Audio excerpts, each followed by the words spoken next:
Hey everyone, welcome back to the Anderson Bros Outdoors. I'm Jake, and today we're going to be opening up the Vanquish Phoenix RTR, and we're going to be installing dig, overdrive, and a winch, so stay tuned.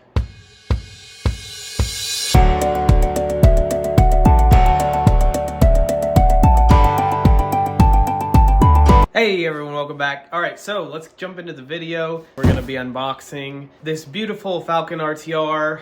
It is the Portal Edition. It is the, I would say, bigger brother maybe to the regular Phoenix RTR, which is what this is. You can see that it does have the straight axles. It is also quite heavily used. So this is a bone stock truck, and there's been probably over 100 battery packs through it. I mean, you can see on the front here, I mean, this has definitely been through some things. The body, this is the third truck that this body has been on, and it is still functional, albeit very beat up. It is still working though. A couple things to note on this truck before we dive into the other one, because they're essentially the same trucks, is as you can see, this does have a lot of wear. Surprisingly, only one of the four shocks is leaking, which is a huge deal because normally they all start leaking. Very, very impressive for the truck itself. The shocks are known to be not the greatest shocks in the world. Pretty big win there, I'd say. You can see here we are running the all stock electronics, and as I stated, I mean, it just works. I mean, I've had the truck for over, well, probably a couple months since the release. This is the second one that I purchased, and it's been through many drivers, it's been through many batteries, and there's not been a single issue, like not a one. I mean, you can look at the tires, see how scrubbed in the tires are. I mean, they're worn in perfectly, and it's got the stock tires, stock foams. So really, I mean, it's a testament on how good the products are from Vanquish. The truck is still kicking. I mean, it's a fantastic truck. Anyway, enough about the old truck. Let's get into the new truck. Stop being a fanboy. As always, there is probably a box within a box. That's the Vanquish's style. There's absolutely nothing wrong with it. So, all right, the VS410 Portal. Such a beautiful truck. The color scheme is very nice. It's very nice. I'm not sure why it has the lines in it. I'm not necessarily a huge fan of this here, but I do like the colors. I don't think I could have meshed it any better, so we'll call it a win. I'm not going to go through every detail of the truck. It's probably been beat to death, so we're going to cut this awesome factory seal here and pull the truck out. So we've got the, oh, that's interesting. We're just going to pull the whole thing. And once you pull that out, there is nothing left in this box, so we will set it aside. And there's the truck. So let's pull these cardboard pieces off here, just like such. And there it is. Man, look at that. That is a gorgeous looking body. It looks like we have the information pamphlet, stickers, blah blah blah, and one of these, I'm not going to open it up again, I'm sure it's been discussed a million times, and the other one is really what we're concerned with. It is, no, never mind, it's not what we're concerned with. Normally this would be all the spare parts, but it looks like the only thing in there is some wheel parts. So it does come with the old style bead locks, where you have the ring on the front and the back, which is kind of a huge pain, but whatever. So the truck is sitting on a box that is extremely smashed. The controller is in the bed, so normally the controller would be in this box, I think.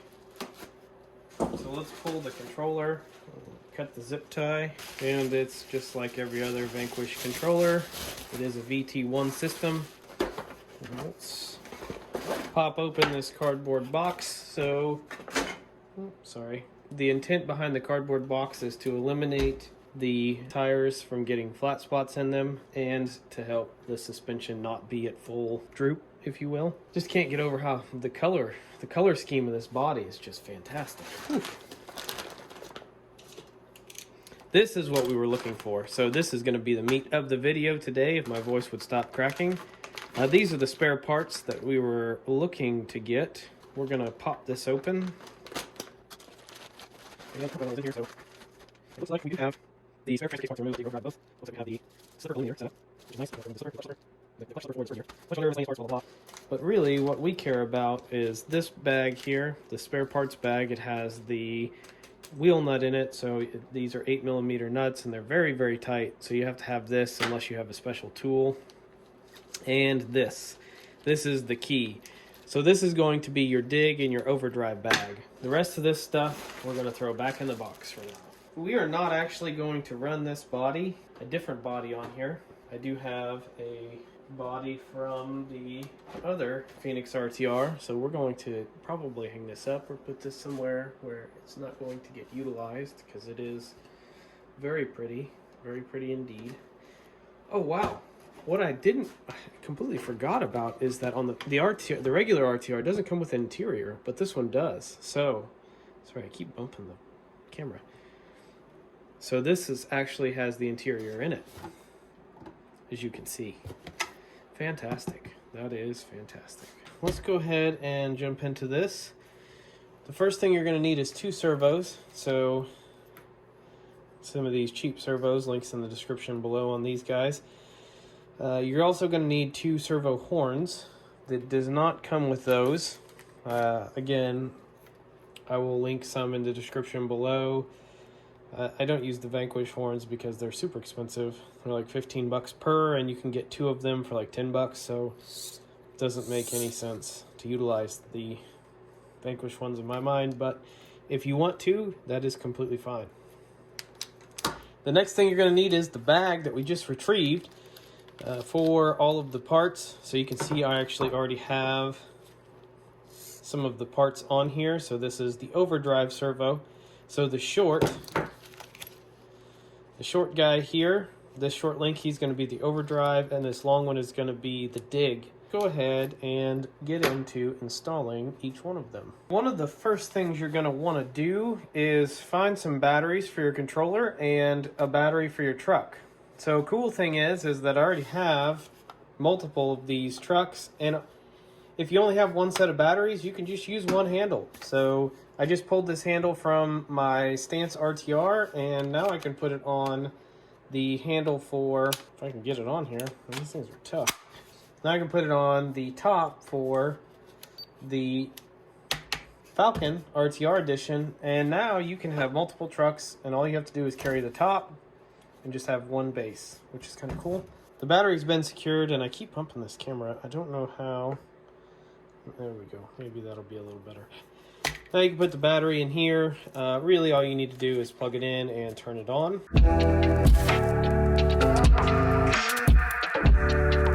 There we go. It's on. Turn on the controller. And we have terrible steering.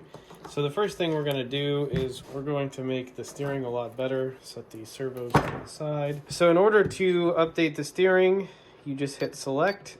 And so you have in-point steering. You can see we're on left and we're right. So if we go left and we keep hitting plus until the wheels stop turning, like right there. So we can back it down some so you can see the wheels are moving the other way. So it's really about 88% is where the wheels stop turning. So what it's going to do is we're going to eliminate burning up this servo, because we know that the wheels stop turning at 88%, so we're going to leave it there. If we go any further than 88%, then it's going to put more stress on not only the servo but the steering components themselves, and it's just not good for anything. You'll end up burning up the servo, and so the menu does disappear rather quickly, which is annoying. So let's go to the right, and again we'll do the same thing. It'll probably be in the same, oh, maybe not.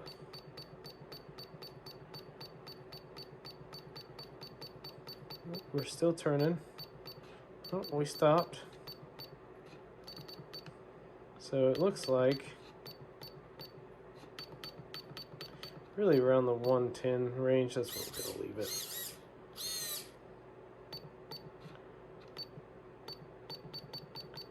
I don't know, I guess it's still going. That does 120 to the right, or this right, it's actually left turn. Anyway, it does look like the steering is not fully centered, so you can see that there. So there is a steering button here. Oh, wrong way. And realistically, the best course of action here is to take the horn off and recenter it, because we're at like 50%. But it'll be fine. Now we're more straight lined up. So this button right here is gonna adjust your steering permanently. So when I say permanently, it's where it's gonna rest at.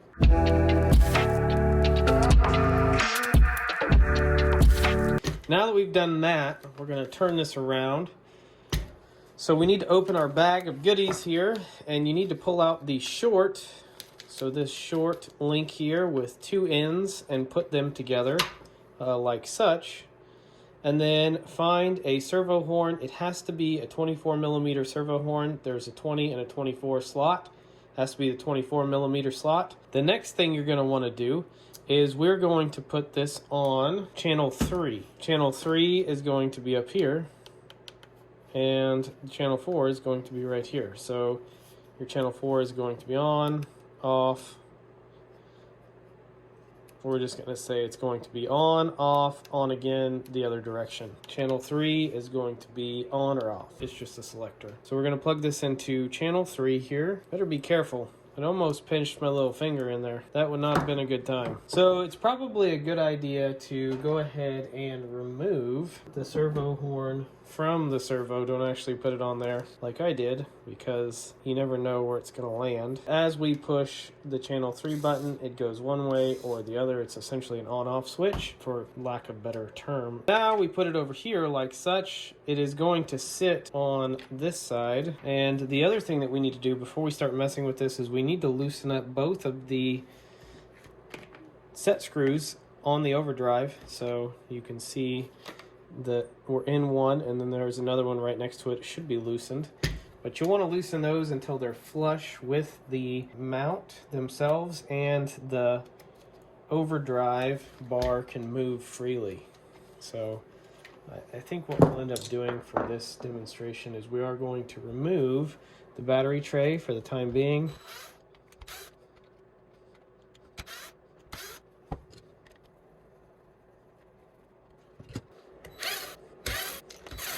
So we're removing the battery tray to make it easier to view the process here. I know I've got a video on this already, but it's just easier to completely redo it all. All right, so battery tray is removed. We have the overdrive. You can see the two set screws here. Those need to be flush with the plastic case here, and this arm needs to be able to move back and forth like this. Once you're in that state, we're going to make sure that the servo is in a state where this is how it's going to sit. So when we press it, it's going to go that way like it is. This is what it looks like. And then you press the button, you're going to have a lot of binding, and you're going to burn up your servo or break them out, or a bit of both. So make sure that you're on this setting. So when you push channel 3, make sure that it is on this setting here, and then you're going to want to put the servo horn at a 90-degree angle, or as much of a 90-degree angle as you can, so when you press, it goes like that. That is not going to work, because it's still not going to work, because that servo horn is eating into the servo, and it's causing significant problems. So we're going to go to select, and then we're going to go to EPA channel 3C, and we're going to add, so we want it to be probably right about there. Actually, we're just going to take some out for the meantime. We're going to select again, so we're on 3C.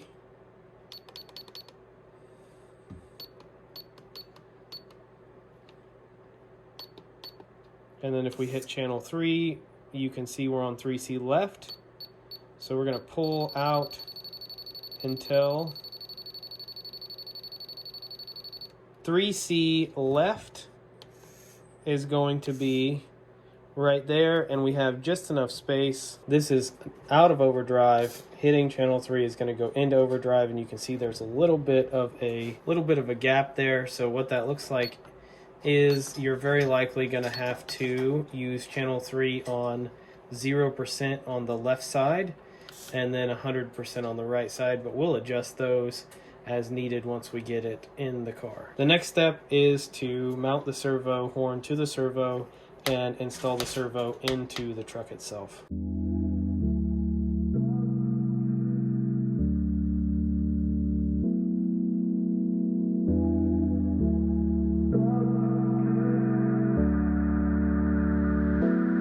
You can still see that we're hitting because the mount is moving here when we change the channel, so you can see it's slightly moving. So we're going to go back over to it and we're going to remove some of that. So we're going to drop it down to 80. Now it's not binding on the mount itself. We're going to add the arm, which is the short arm, and install it in the 24mm hole, and then we're going to give it a little throttle to pop that in place. You heard it pop. It is not actually lined up with the hole, so we're going to have to go back to the channel 3 right and remove some more out of it until it does line up with the hole. Shoo. Way past, so we need to add some. That is pretty much perfect, so when we hit it,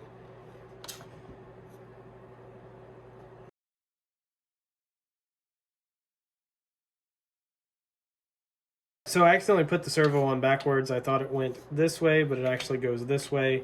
So here we have in position 1 and then position 2. We're going to reinstall the servo and try this again.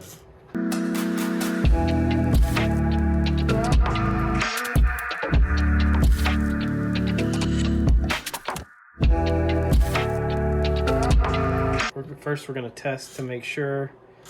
Oh, so yeah, so that is where we need it to be. Lock it in place again. It's locked into place. So we're going to go to our channel 3 and wrong button.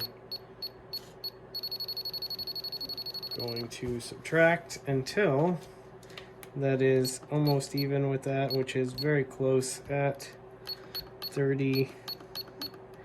We're going to say that's right around 22%. So we're going to leave it at 20. Actually, it looks better. So it's right around 20%. So now we're going to hit channel 3 again. And you can see that it moves very little, so that's good. We don't want it to move a lot. We will readjust it momentarily.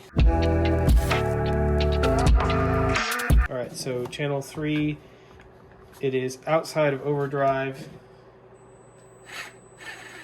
Both tires, front and rear, spin the same. So if we hit the channel 3 button, it's supposed to select overdrive, and it is not selecting overdrive. So let's go ahead and find something to sit the truck on. Truck is up in the air. If we hit the trigger, it's no longer going to move because it's off the ground. So if we go back to our channel 3 selector for EPA, so select channel 3, we're going to add to it. You can see we're in neutral, and now we are in overdrive. So when we hit channel 3 again, we're no longer in overdrive. Bam, overdrive it is. There is a little bit, if you feel the servo, you can actually hear it. It is probably a little too far, so we're going to back that off some until you no longer feel any vibrations in the servo and you don't hear any noises. So for me, it is without overdrive on, it is 20%. With overdrive on, it is 50%, 55%. So 20% on the right channel, 55% on the left channel. So now that overdrive is done, let's move into dig.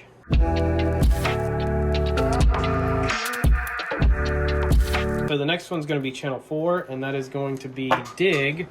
The reason we chose dig for channel 4 is because with channel 4, you can actually select neutral. So it is a 3-part switch. Channel 3 is on or off. Channel 4 is on left or on right. And then there is a middle, which would be considered neutral. The first step you're going to want to do is you're going to want to plug your servo into channel 4. I'm going to leave the battery box uninstalled for the time being until we are able to get the servo in place.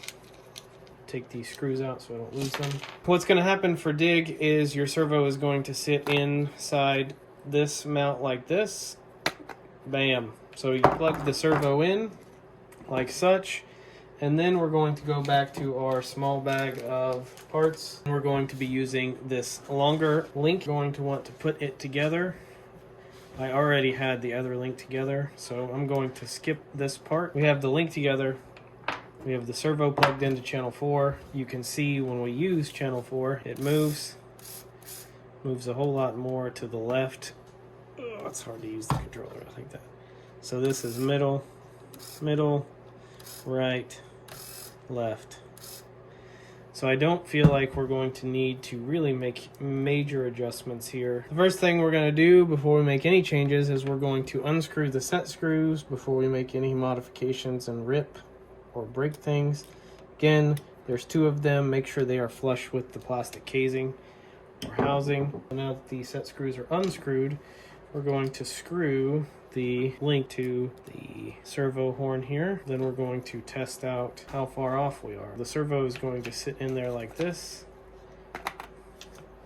and then like this. Neutral is going to be in the middle, like where this bar is right now. You can't really see that, but that is neutral. I can turn the tires freely without any hesitation or issues from the transmission.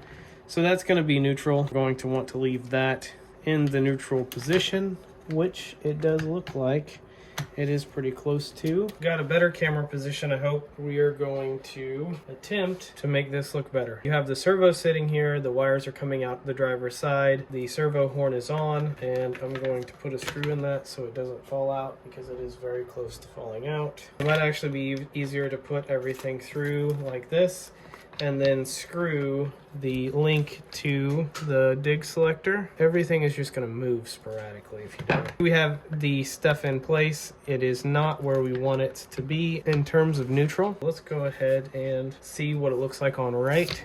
Oh. Right is going to pull it away, and you can see immediately that is going to be problematic. We are in dig right now, so we're going to leave it on right. And we're going to go to our selector, go to channel 4, and we're going to take some out of it, take a lot out of it.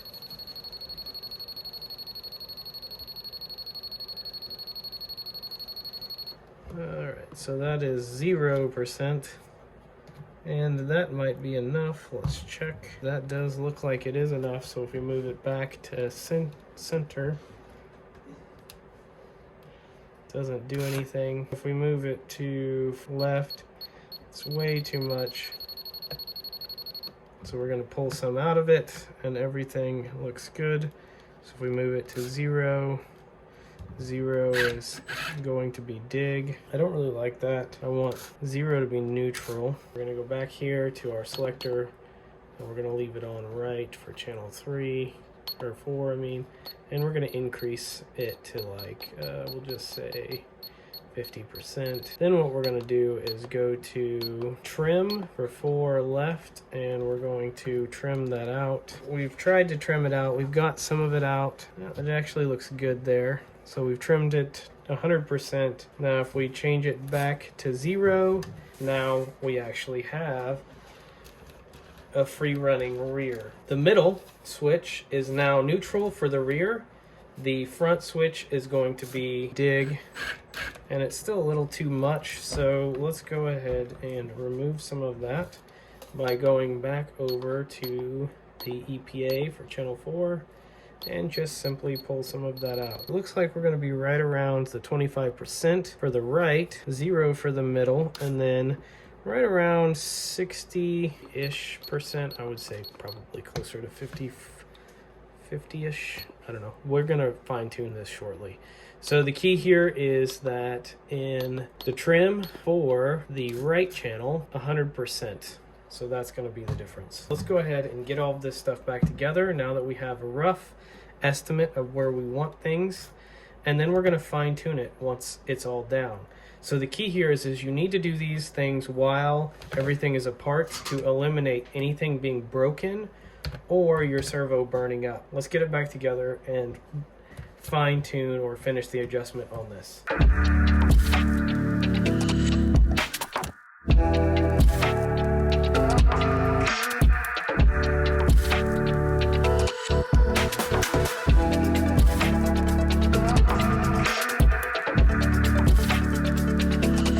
Now that we have it all back together, one thing to note is before you do put it back together, any metal on metal, such as screws going into metal servo horns, you're going to want to use some blue Loctite on. Screws going into the selectors, blue Loctite. Anything in plastic and or metal and plastic, it's really not a huge deal for that, so don't worry about Loctiting. We are all back together. We do have a functional overdrive. It's going to look like it's binding until it actually locks into place. We are locked into place and good to go. So we do have functional overdrive. You can see it locks in. You can see the servo here. We just need to fine tune the dig. We're going to turn the dig on. So it is on, locked into place. There's no binding, no vibration of the servo, no noise. So that's actually good. If we put it in neutral, front wheels turning with the motor and then rear wheels spinning freely. That's in neutral. So this is dig enabled. These are not turning. Neutral, the front spins and the rear is open, as you can see. And then if we put it into drive, we are back into regular drive mode. So bam, there you have it, folks. That is how you install dig and overdrive with the VT1 system.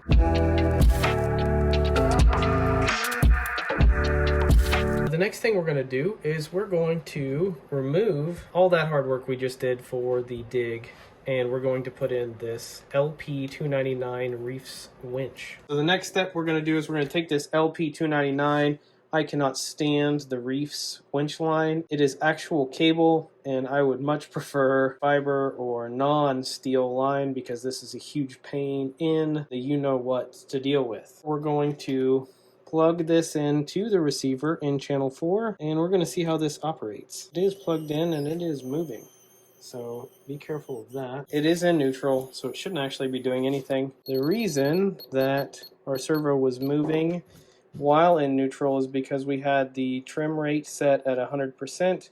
Now you can see channel 4 is 0%, and we have no function in the winch. When we do right on the switch, it goes that way. We do left on the switch, it goes the other way. It will go in or out based upon which direction you have the winch lead or the winch spool. So basically we're good to go. However, the problem here is this is likely going to go way too fast for you. So let's go ahead and see if we can enable the exponential. So if we go to exponential settings, and we go to, there is no exponential settings for that. You can reverse it. There is no ability with this cheap radio system to really control channel 4's speed. So you're stuck with this. So if you put this on here, that is what you're going to be utilizing. It's going to be very fast, and you're going to have to be in very much control of this switch. Otherwise, you are going to be breaking things. We do know that that works. Now all you need to do, which I'm not going to do, is install the winch into the truck in the winch spot, which is right here next to the steering servo. You slide it in like such and screw it down, and bam. You can see in the front here that we do have the winch sticking here. The cable will go through this hole up here and it'll come out the front. So just know that this winch is going to go about 9,000 miles an hour depending on how good your servo is for the winch. If you don't want it to do that, you probably ought to upgrade the radio system, but it does work for a winch. You're only going to be able to use the winch on channel 4. We're pretty much done with the how-to there. One of the things that I want to do with this truck is, instead of putting the stock body back on it, it is just going to be a trail truck, so I think I'm going to install this XJ body and make an interior for it. The stock bumper works relatively well. It doesn't really need to go all the way down, but it can, and then you can see we do have enough clearance there with these smaller tires that we're good to go. There you have it, folks. The Phoenix RTR. Again, I didn't want to really cover the truck. There's plenty of reviews out there. There's plenty of technical information. I did want to go over and cover how to install overdrive, how to install dig, and then how to utilize a winch, which we did today. And then I did show you kind of a sneak peek of the body that I'm going to be using on the truck for a more scale look. I have plenty of try-hard crawlers like the stance above. I really want more scale trucks that I can run. Thanks for watching. Thanks for making it this far. Feel free to drop a like, and we hope you have a great day.